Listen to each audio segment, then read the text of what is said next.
Now, our next guest won many hearts during his 18-year football career. John Hartson has played for Arsenal, Wimbledon and West Ham, but in particular fans know him for his pride in the Celtic shirt.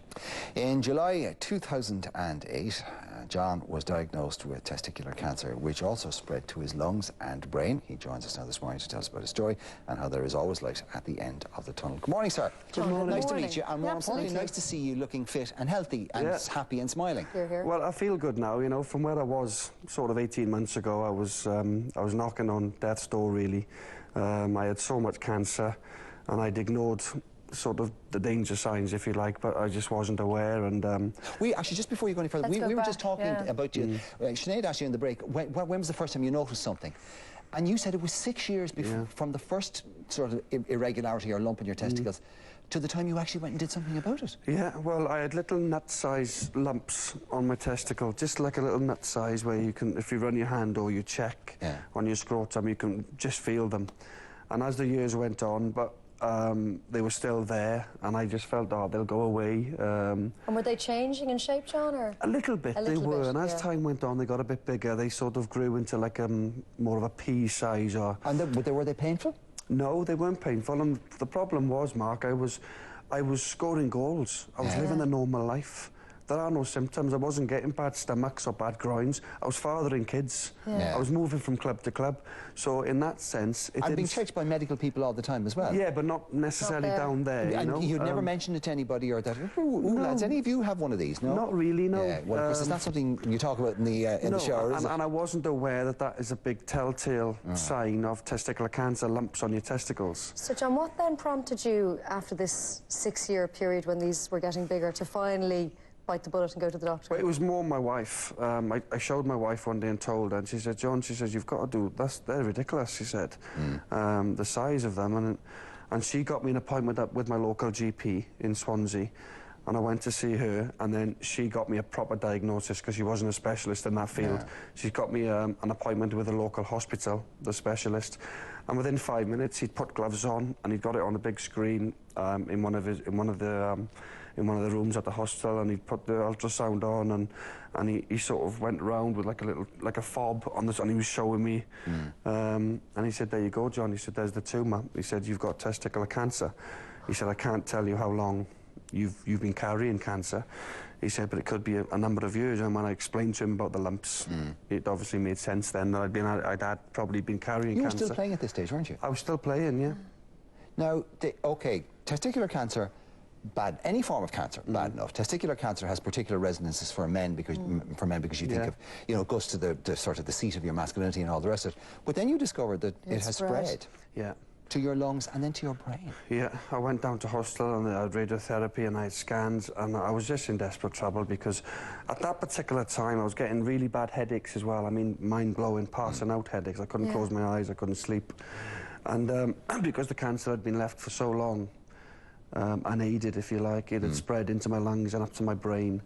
And then I had emergency brain surgery. And then in the end I had 2 lung operations. And my message to young lads are, you know, if you feel any lumps, it's very important you go straight away, because you'll avoid everything that I went through. It nearly cost me my life. You'll avoid all the operations, all the chemotherapy. I spent 6.5 weeks in the HDU, which is the high dependency unit. And I had so much cancer on my body because it had spread. What prognosis did they give you, John? They just said, basically, they gave me, they just said that we're trying to deal.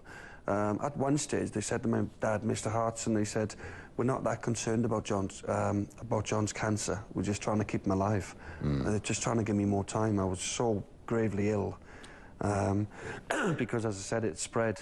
It's one of the worst cancers for spreading, but it's got a 97% success rate. So most people do live, you know, but if you get it early enough. The problem I had, I'd left it.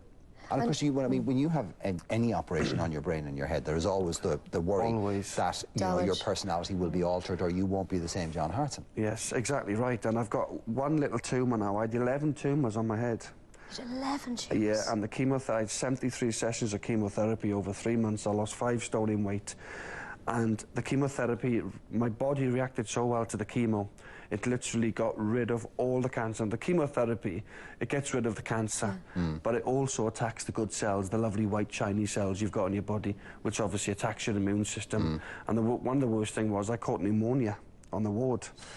And that's what finishes people off a lot of the time is the infections that you can catch while you're ill. And that was a problem because I couldn't stop coughing. I was coughing up blood. I just could not stop coughing, and sometimes that kills people. It's the infections they get during the cancer. John, while all of this was going on as well, your other half was pregnant. Yes. Well, Sarah, my wife, my newly recent wife, we had a 1-year-old, Lena, and she was 7 months pregnant, carrying Stephanie, who's now 9 months. Can I ask, was she at any stage really angry with you? Did she ever go through that stage of, why didn't you get it sorted? How could you leave me now? Because, I mean, it was that, you did look like you might not be able to stay around, that you might not beat it. Well, at one stage, that was, well, I don't know, that's something you're maybe going to have to ask her. If she was angry, she hasn't told me, but she's probably feeling a bit sorry for me. But,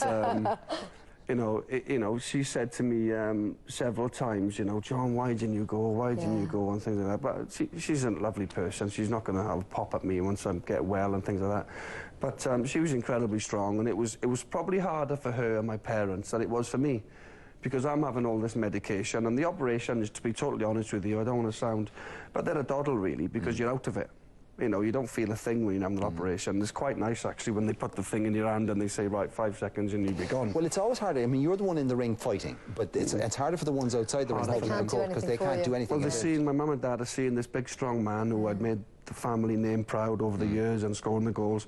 Sarah, she's carrying my child, and I think it's important. It's okay people saying be positive, and I am a positive person, but I think you have to set yourself goals.